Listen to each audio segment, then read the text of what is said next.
Welcome to season 2 of Daddyhood. This is a very, very special season and special intro episode because I get to introduce the co-host of the Daddyhood podcast for the very, very first time, Jordan. Womp womp, it's me. I wouldn't say womp womp. It's going to be so much better having a co-host this season because last season was somewhat of a heavy lift, but I'm very excited to be back and I'm very excited to be joined by you. I'm thrilled. I got a lot of credit last season. I think I only came on like 3 episodes out of the 30 something you did, and everyone was like, "I love your podcast, Jordan." Well, I will say the biggest and best podcasts were the ones that you joined me on. You're the best. We have a mascot. We do. Should Wrigley. we introduce him? Yeah, we're big dog people in this family. We still have our 2 dogs. Yeah, they'd be very jealous. They're at home, but where we're recording this, there's this really cute little guy here, so we invited him to come hang with us. Yeah, and we're gonna let him chill and do his thing. So, I'm very excited to get into this. Me too. We Let's have talk about how a lot of life. season 2 is different from season 1. So season 1 was really you wanting to bring your audience along on the journey. You called it the path to parenthood. So Yes. like, we're trying to have a baby. Here are all the things we had to take into consideration. Yeah. And next week, it'll already be a year since we had Bishop. So Yeah. what is season 2 going to be? So yeah, I think I would just note that season 1 was a lot about fertility. It was a lot about like science, the legal, just what it went into, same-sex couples, and also just, people who can't have children in They need IVF. the traditional way. Yeah. Just sort of educating, and I learned so much. I know you did as well through that. But this season is going to be more about parenting. It's going to be more about our ups and downs, our do's and don'ts. Finding balance if you're parenting or just in life in general. And I think also like how to stay happy and thrive when the world is so intense. Yeah, it's definitely going to feel more connected. We really are taking pride in the community that I feel like we're building. That's one thing I think leaving season 1 behind, I want to bring the community along with, because I think everybody who has followed Daddyhood and has stopped me on the streets and said, "I love your podcast, I love what you're doing," has really been motivating and inspiring for me and for us. Yeah. I know something I wanted to ask you is, you're typically not the most public. Mm-hmm. I know from the very beginning of our relationship, you did not want to do that. But so why now and why this? Well, I think as much as I feel private in terms of my nature, I'm also a realist, and I fell in love with you, and your life and some of the things I'm proudest of you are that you have done some hard things publicly. And I think, I get to be your partner. And so when we are somewhere and someone says, "Hey man, like your Netflix docuseries helped me come out to my family over Thanksgiving." I mean, we were at a gay bar in Silver Lake and a lesbian couple came up to us. Do you remember that? Yeah. From Texas. And they were like, "We came out to our family." Like, we had been sort of like pretending to be roommates for a long time. And then we saw that and we were like, okay, we can do this. And I think because there are so many wonderful examples of queer people who are fully realized and happy in culture now, but there haven't been a lot from the faith communities or the sports communities. Yeah. So even though Coming Out Colton came out, 4 years ago? Yeah. Almost. It's still really resonating. And then I think, the dozens or hundreds of people who have come up to us and said, "I've been following your love story and it's inspired me." I feel like I'm looking for the kind of love that you guys clearly have. And then also once we had a Bishop, people saying similar stuff about that, inspiring them. So I think the main calculus for me has been we're living at a time where like rights for our community were kind of like steadily going up, and now they're not, and it's not certain, and it's looking like marriage equality will be challenged and maybe overturned as soon as next summer, so that it would go back to the states, and then in the majority of states instantly it would be illegal for same-sex couples to get married. So what I appreciate about you and the audience you've built is how many hundreds of thousands or millions of people who follow you are conservative. Yeah. And I think it's really wonderful that you not only know that, but have sort of I think they have patience with you and you have patience with them. And we've gotten, again, hundreds of notes from people saying, they voted for Trump, they're conservatives, but they have gay friends and family and coworkers, and that, you know, everything feels good to them, they still have a lot of questions about same-sex parents and families. And when we posted that we had a child, we got a lot of support, and we also got a lot of people saying like, where is the mom? This is not right. This is not natural. And so as uncomfortable as that can be, I do think that it's not an obvious that families like ours can exist legally forever and that it will just be easy. And we benefited so much, like the fact that we were able to get married in front of our friends and family publicly. Like we benefited from all these couples who did uncomfortable things 30 and 40 years ago, like hold hands in public or come out at work.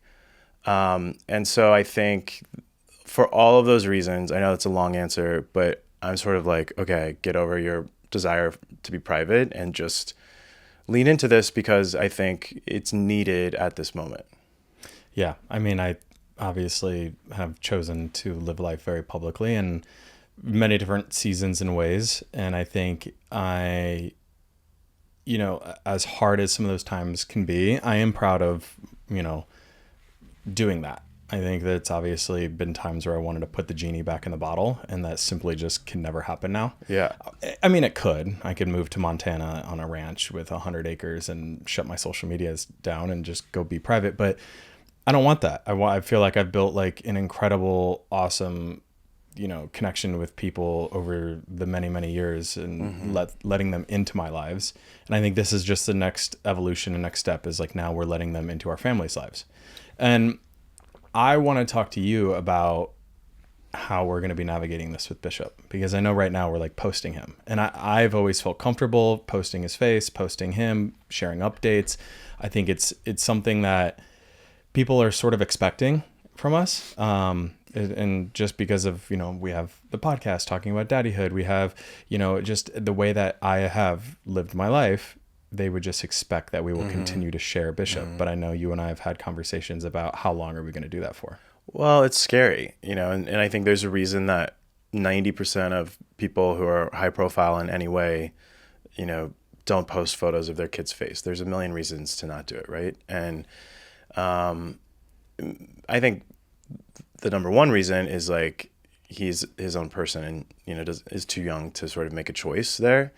There are, of course, all the safety reasons. But yeah, I think, you know. Although, you know, our son, he is the most extroverted flirt. He's way more like you than he is me. He would want to be building his network right now. Yeah. Not that I'm not extroverted, but I mean, I think he could be on set tomorrow and be in like the next Jacob Tremblay. He's a little performer. I don't know. I don't really have a strong feeling. It's something that I'm sort of figuring out as we go, and it might change tomorrow. It might change. So yeah. I mean, it's just, I don't know. There's not like a definitive. He will forever be on our social medias. You might see an emoji. I mean, we're very proud of him and our family, and I think that comes through. That's why we always want to share these moments, and, you know, everyone's so sweet about it. So it all feels good. It's just sort of like, okay, well, why are so many people who we love and respect like putting the heart emoji over their kid's face, you know, and what's the deal there? So I don't know what the right answer is, but, you know, part of me thinks like privacy is so important. And the other part of me thinks like within a few years, everyone's going to be wearing, you know, whatever the next iPhone is. It's going to be like glasses or a helmet or whatever. And it's just, everyone's going to be always connected. Like, is there going to be privacy? Is it sort of like dumb to think about it in that way with where we're headed, where everything's just always connected? Yeah. Unless you become Amish and move to like a butter farm. Well, that's something I would love to do. You know that. Let's talk about his first birthday. Let's talk about the fact that I said this is going to be our intro episode, episode 1. Take the reins. You did the entire episode. So what do you want to talk about? Oh, you mean how you made that? You sort of were like, hey, let's talk about this, and this. Yeah, I'm going to interview you now. Great. Our baby's turning 1 next week. Yes. What are we doing? We are throwing a party for adults. The first birthday is not about the baby. It is about the parents and the family. And I don't know, I feel just as proud of us for getting through the first year and the way that we have. And like, you know, just really all of the different stages. I mean, we had a new baby every 2 weeks. Yeah. And we were evacuated from our house when he was 3 months old because of the fires. I lost my dad really suddenly when you were working in Europe and we couldn't be together. I mean, it's been a tough year. It really has. Even though it's been really wonderful too. And he has been the bright spot, not just for us, but like for so many people in our lives. Yeah. Who have been going through stuff. We have friends who have been battling cancer and other diseases. And just like, I think becoming parents, like, the highs are higher and the lows can be lower, and just you feel this range of emotions. But back to the party. We decided not to make a gross cake because we were like, we don't want him to have a sugar bomb. Sugar-free cake. We're not doing it. We talked to people. There's this really cute sugar-free bakery in LA. I won't say the name, but it's disgusting. Our friend Erin Foster, we texted her and she said, the cake that we got, their daughter is just a little bit older than Bishop. I think she said it was sugar-free, gluten-free, nut-free, dairy-free. It was the talk of the party because everyone hated it and no one came near it, least of all our child. So we're like, okay, so we're not gonna do a life sugar is bomb, about balance, but we're gonna have a cake that he'll actually. We have Chef Jenica coming in. Be into, yeah. She's gonna make a cake, so it'll be great. Yeah, but to the point of the party, I'm sure people have a bunch of opinions. We are having friends and family. We will be having some of Bishop's friends who he gets to meet on his walks around our neighborhood. Yeah. And he gets invited over to some swim classes and swim parties. So they will be there. Yeah. And we'll be, I don't know. I feel like we're going to be celebrating him, getting to watch him be his social butterfly self, have our families there. My family's flying in for it. It's going to be great. And we're not really doing presents because he doesn't. We're actually giving presents to Tommy Tippy has been kind enough to give gift boxes to all of the kids that are coming, the babies, the toddlers. And so is Warmies, which has been great. The little stuffed animals. So we're going to have lots of gifts for the kids who are coming. And because we know our child needs nothing more. Well, and we've learned, I mean, this is like what every parent says. This is nothing new, but like you can get them 5 toys and they'll play with the wrapping paper roll and the toilet paper roll and the let me tell you what, egg carton. This kid loves my PR packages. He got his first one the other day. It was sort of a big deal. Oh my Dude God. wipes. Sent him little dudes. That's so funny. And he played with the package truly for 10 minutes while I unboxed the rest of my things. Cute. Sweet boy. So yeah, that's going to be his party. We're not going overboard. We're not spending a bunch of money. I mean, we're going to have like food and like breakfast for people, but mimosas. He also doesn't stay awake that long. Like it's going to be exhausting for him. He's used to just seeing a few people a day. And so I always think like at kids' first birthdays, they're like, what the hell? Like who are all these people? Yeah. So, but yeah, it'll be great. I can't believe he's going to be 1. I know. What a year. It makes me want to go back to the hospital where we had him and see all the sweet doctors and nurses and like. I know. Yeah. Or we can just have another baby and go back to that hospital. Okay. Well, speaking of, where is your head about number 2? I'm really in love with number 1 and I'm really enjoying this time with him. I do think he would be an excellent older brother. Without a question. Yeah. And I don't know if we've ever really shared this, but we only have boy embryos. Yeah. So we're going to be a boy family. Yeah, not by choice, just to be clear. We just, whatever the process was where we had some embryos and, they got genetically tested and they grade them before they freeze them, and our healthy ones that made it through are all boys. All boys, yeah. Well, on that topic, since you asked me about number 2, should we talk about number 3? What do you mean? Well, the way that you talked about how the embryo sort of shocked you, I think is something that put things in perspective for me too. Where I was like, oh yeah, I sort of agree with you. Yeah, because some of our friends and family said, well, couldn't you go back to the same egg donor and make more embryos so you could get a girl embryo? And it's like, yeah, we could. But in addition to being like, there's no guarantee it'll work. It's really expensive. Who knows if she wants to do that again. I do feel pretty attached because you have these little embryos in a freezer somewhere, and like the first one became, Bishop. Yeah. And so like there are 2 more in there, and it's all so like magical and miraculous, and I'm so grateful that people have figured this out, how to help people build the families that they want to have. It is a big blessing, and we're very fortunate to be able to build our family the way we want to. Yeah. So yeah, I do think, you know, number 2 is probably on the horizon here soon. Like maybe not next year, but like pretty quick. Starting the process next year, just I because think we so. know how long it takes. Yeah. Yeah. Well, where are we raising this family? You kind of want to move. I do. I want a farm. I want a scared. homestead. I want land. I want to wake up and go touch grass. And I want to look out at a garden. I want to look out at a pond. I want a front porch. I want like a rocking chair, 2 rocking chairs, and then a little rocking chair, and maybe 2 little rocking chairs. That all sounds great, but all of that you can only do 6 months a year, and then you're like indoors because it's snowing and freezing. That's where you're wrong. You didn't have winters. I didn't have winters. As I'm a so kid, scared. you bundle up, you get on the ATV as the parents. We attach a rope to the back of it to a sled. Unsubscribe. Absolutely. And not. we crank that thing. No, thank you. And we take them Okay. for sled rides around our property. Oh my gosh, we would have so much fun. Bundle them up. You don't have to sit inside. There's not Go enough make a snow helmets angel. and knee pads in the world. For Oh my gosh, I know. If that ATV's brakes slammed, you're going right into that thing. Okay. I had to take those risks. Look how I turned out. Okay, well, I don't know about that. I think that we might just need to stay here. It'll grow on you. Okay. We're going to get there. How have you managed being as busy as you are while being a really, really good dad? You're like, you know, you're very involved. Yeah. It's really hard, I think. It's really hard to say yes to professional opportunities when I know I'm going to have to take time away from my family. Mm-hmm. I think leaving for Traders was something that was really, really hard. And I think for many reasons, obviously, you know, your dad passing while I was filming was not great. I wish I could have been there to support you and our family. Well, you were supporting me, just you weren't. We weren't together.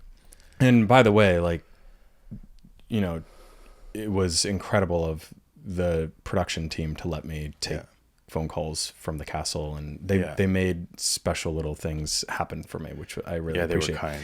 But that's just an example of like a work opportunity that came up that I couldn't say no to. Mm-hmm. I felt like it was time. The competitor in me really wanted to do it. You were so supportive and said, please go do this.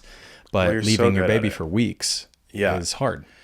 It's hard. And I think, do you want to talk a little bit about how, I think people sort of know this now, but like everyone thinks Hollywood, I feel like if you're an actor or a reality star, like you've got to be in LA.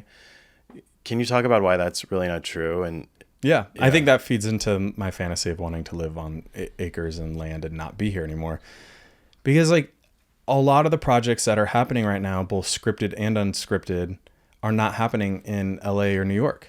I mean, it's, you know, I filmed 3 shows last year and none of them filmed in LA.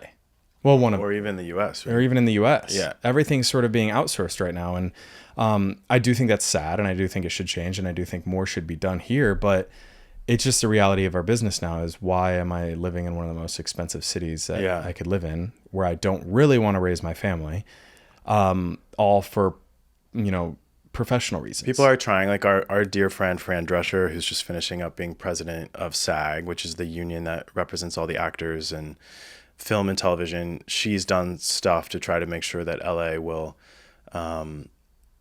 keep on being home to at least some productions. I know, like, there are just so many places outside of LA that are doing tax credits now. Yeah. Like, you did a show, I think, in Ireland where, like, they basically, I think the government just like paid for the whole production. Tourism board. And then they hired local. They hired local staff, which is smart. And by the way, did you hear who the new president of SAG is? No. Rudy who? Rudy. Like the actor Rudy? Yes. Sean Astin. Oh, good for him. From The Goonies, from... Wow. Rudy. I thought you would know that immediately as a football guy. Well, I know who Rudy is. I just didn't know, like, there's also, like, Rudy Giuliani. I chanted it like the Rudy... Like, you don't remember there's some other, like, really weird Rudys out there. It's not Rudy Giuliani. That's crazy that you even thought of that. I didn't know. The world we're living in right now.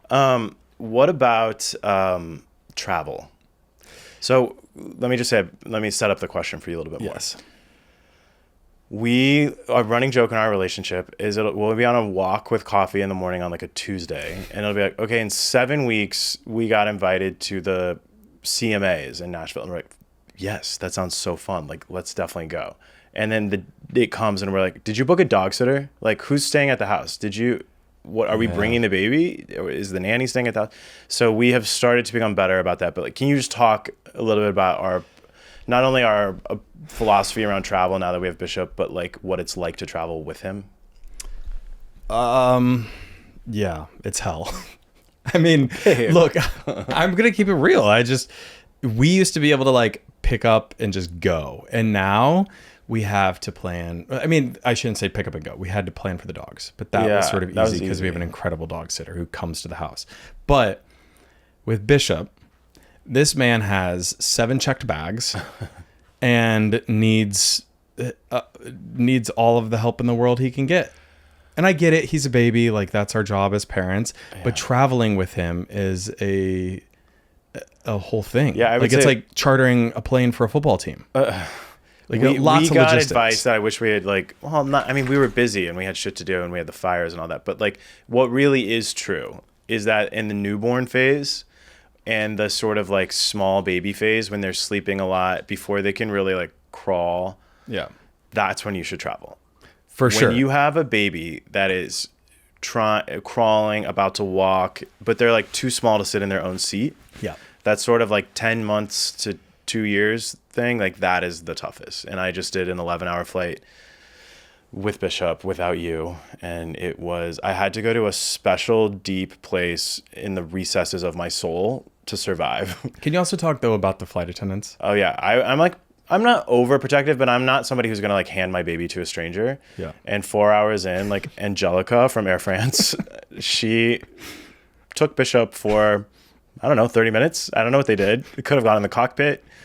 Maybe they You're like, take my baby, please. And I didn't ask her to. She came and was like, loved, because he's so personable. Yeah. Yeah, I feel like flight attendants, we talked season 1 about nurses and how like much they'll change your life and how incredible nurses are.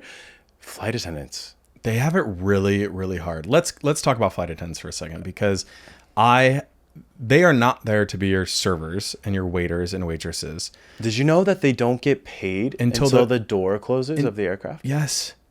That's insane. So all of that, like, the pre-boarding stuff, when people are the most annoying, they're not getting paid for that. They don't get paid for that. That's wild. They don't get paid enough. So yeah, one thing we could share is we have not been the people who did the Ziploc baggies for the other passengers of like earplugs and like a note that says that I'm a baby. This is my first flight. I'm sort of like, you were all a baby once. Right. This is a baby. He has to go see his grandparents just like you do. Yep. And we will do our best to make him the least annoying as possible on this flight. Yep. But I'm sort of like, I don't need to give gifts out to the people sitting near us.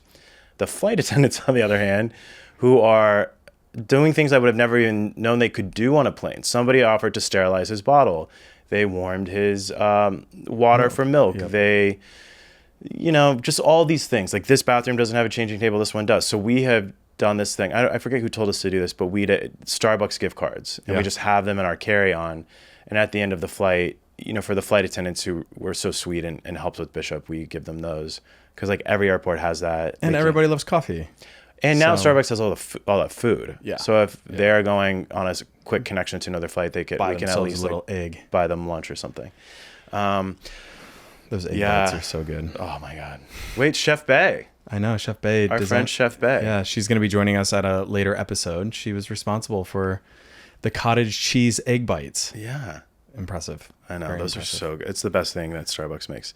But yeah, what else with travel? Like, you have family in Illinois and Colorado. We live in LA. Yeah. And so we travel a lot, a fair amount. And which, by the way, I also want to say, like, he is a very busy and active baby, but he's also a very good travel. I think so. I mean, I know I got to help on the way back, and he slept for 6 hours of the 13 on the way home. Mm-hmm. But he is a happy baby. He does not cry or fuss very much unless like he specifically needs something, and we could figure that out. Yeah. It truly feels like you're wrestling a human. Yeah. And he's like weirdly strong. Yeah. You want to tell him what his new thing is? to get away from you. Oh my God, he does the thing where he goes limp, like you're carrying him and he goes, and then if you're not so like smart. really paying close attention, he could like you're like, whoa. I know. Hold like, on. I want to just say something because I caught a lot of shit for this in season 1. I said, when our baby's born, he's going to have abs. Jordan, that's not how you said it. Does our baby have abs? Yes. He's a stud. Okay. He is a muscle ball stud. You're sounding crazy. No, you actually, it was funny. I got corrected a lot because I think we were playing that game you played in season 1 of like quizzes about parenting things. Yeah. And it's like, what is tummy time for? And I asked you that and you were like, for like their neck muscles and like their abs. And I died laughing because I just think it's so funny, the concept of a baby having it. But I got corrected by all these like occupational baby specialists. Like, he has an outline. Well, but they also were like, babies, that is what tummy time is for. It's neck and abs. So you were technically correct. I'm redeemed. I made fun of you. I am redeemed. I just think it sounds insane. But yeah, he's strong and you know, that has nothing to do with being a boy. Like just little babies when they're like at that age, they really are strong. Yeah. And so it's like if you're trying to keep them in like a little space like an airplane seat, it's ours is strong, he's smart, and he's stubborn. Do you want to talk about our approach to like, so we just took our moms to Italy. That's why we did those long flights, and we had this really magical week with our moms. And normally at home, Bishop is on a pretty healthy diet, and over there we let him indulge. And it was really funny. We kind of created a little carb monster. He loved his breads. He loves his pasta. What else did he? Cheeses. Pizza, gelato. Our little Italian baby. Yeah. He would love life there. I know. And he would also not have abs if he lived there. I don't know. Like the food is really sort of healthy there. It is. It's a better food system than the US for sure. But we don't have to go there either because this is not that type of show. But yeah. I have thoughts and opinions on that as well. Okay, let's wrap up. But one of the things I think people are interested in is how do you and I divide parenting responsibilities? I've been interested. That's a really interesting question, right? A lot of people who are not, they're like, there's not a woman in our house, right? You want to? I mean, I'll just put it bluntly of how somebody asked us is who's the mom and who's the dad in the relationship? Yeah, which is the biggest eye roll for us to have to answer. It's who is more maternal and who is more, is it paternal? Mm-hmm. So like who's more the masculine energy and who's more the feminine? And I think we're both pretty split. Yeah, I'm definitely the one where if he bumps his head and cries, there's something in me that like rushes to him and picks him up and it's like, it's okay. It's because you're a helicopter parent. No, I'm not. Babe. I don't think I'm gonna be. Gonna be? You are. You are already a helicopter. It's okay. It's a great balance. That's not healthy for him. I don't want to be a helicopter parent. I think like once he's walking well, I'll chill out a little bit. Walking well? Babe, you're going to be even more high strung when he's walking because then he can walk down the stairs. I said walking well. Okay. He already knows how to walk. I would say I'm like the cuddlier one. Yeah, I would agree with that. And I'm the nighttime, middle of the night person more often than not. And I'm the morning person. You are a hero. Like if he wakes up at 5 or like my day starts at 5. Yeah. I have my coffee. For the most part, I would say that's what it is. But so like, yeah, I would say you're the morning guy. You typically make his breakfast. And then I do a lot of his food prep. Like in the afternoon, I'll make his lunch and dinner, but I'll cook all of these things that can go in the fridge and the freezer to make it easy. He's really into like various forms of meatballs right now. I make homemade nuggets for him. I make sweet potato waffles. You're the best chef, for sure. I'm a trad wife. I keep saying that. I'm trying to make you one. I'm getting. If you would just surrender and let me make you one, we can do this. We can I don't live know on a farm. I just can't deal with winter. We can fire up the ATV and be good to go. I don't want to ever get on an ATV. I want to leave for the winter. I'll pull you with him. No, thank you. And you could bail if something goes wrong. I don't accept. Well, we have a lot more to talk about, but what do you want to just talk about like what the arc of this season will be? Yeah, I think wrapping this first intro episode up, I think talking through having guests on that are going to sort of not only push and challenge us, but be there to give advice, or vice versa, where we can bounce things off of, I think is going to be super helpful. I think, on my social media, I'm going to be inviting people to submit questions that they can ask us. Some of which that might make you feel uncomfortable, but we're going to have to, do our best to answer them. And I think that's the whole point of this too, is like pushing ourselves to learn new things, to help people. And it's definitely not from a place of like, we know better. I think like that is not the whole point of this show, but like, just, this is what worked for us. This is what worked for our baby. Yeah. And maybe it will work for you. Maybe it won't. And you're going to have to like, there's been plenty of people who have given us advice that we were like, that will never work for Bishop. And I think that's important to say. So if you hear something here that's working for us and it doesn't for your baby, like, that's totally normal. Yeah. And also like, we want this show to not just be for parents. So like, if you're listening because you're like a fan of Colton's, or you've just been following our story or something, like, it's not all going to be about. No, it's going to be a lot about, just, balancing life, getting through the highs and the lows, letting you guys into our relationship and our life and what we're doing and what we're up to a little bit more. I think that is something a lot of people are curious about. And maybe maybe this could be a two-way street a little bit. Like, one of the things you and I have been talking about that's a little more serious is, we were both raised in pretty toxic versions of, I should speak for myself. Like, the church that I was raised in was toxic and like kind of fucked me up.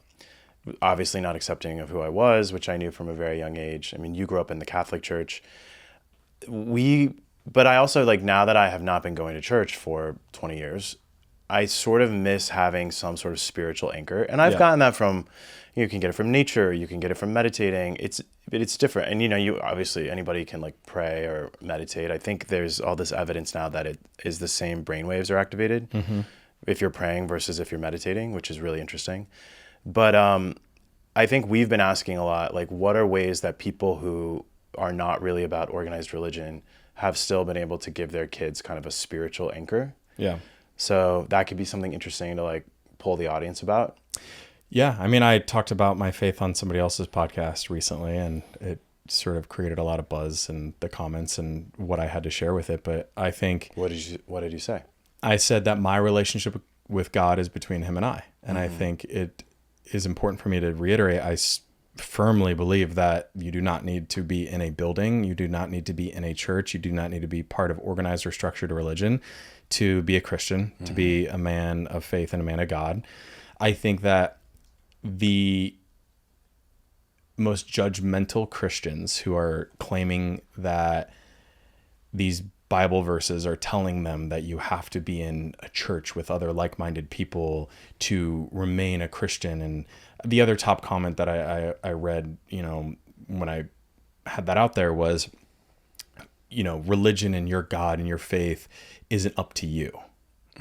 Yeah, it is. Yeah, it is. I mean, that's proven in our society. Well, and the people who are the loudest, like, we've just been seeing this time and time again, like the people who are the most intense and like projecting all of this like guilt and like, you've got to do this and you must do this. They're never doing that behind the scenes, right? No. They're projecting all of their shame and hypocrisy.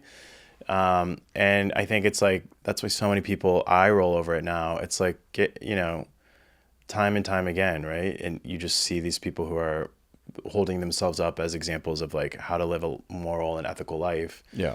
And then, there are these things that come out about them that you're like, like, shocker. Once again, not a drag queen. Right. It's like somebody who's, spending $10 million a year on private jet flights at it. Well, that was the other thing I said is like church. The church has quickly become a business, and it was such a turnoff for me. And I think we can get into it more on another episode, but my faith journey is one that I think, obviously, I want to grow and expand with you. I want to bring you into it, whichever makes you feel like in a way that makes you feel comfortable and makes it feel authentic. But I also want to bring our son into and have some sort of faith and some sort of just spiritual way to connect. Yeah, I want him when he moves out and he starts his own life on his own, whether it's college or whatever the hell the world is going to look like in 18 years. I want him to feel good, not sort of like, oh, I want to let go of that because that made me feel bad and gross and ashamed and whatever. I want him to be like, yeah, I have a good foundation for like appreciating, nature and the divine and whatever that is, but not feel any like ickiness or shame around, Yeah. Just navigating identity or any of the things that like we had to grapple with. All right. Anything else for this episode? No, closing thoughts. Just, I think that we are in for a very, very, very fun season. Yeah. And we're going to have some very interesting guests. A lot of our friends are going to be joining us. Yeah. And we're going to take you for a ride. Yeah. So whether you were here for all of season 1 of Daddyhood or you're just joining us now, welcome. We're so glad you're here. And feel free to be in touch if there's something you want us to talk about or questions you have. Yeah. And you could always email questions or submit things to the daddyhoodpodcast@gmail.com. Oh, really? Or you could just slide into our DMs. Yeah. We read those, unfortunately. Yeah. I know. We have some hidden words. Is that what it's called? Yeah. And that's it. Yeah. Thank you guys. All right. Bye.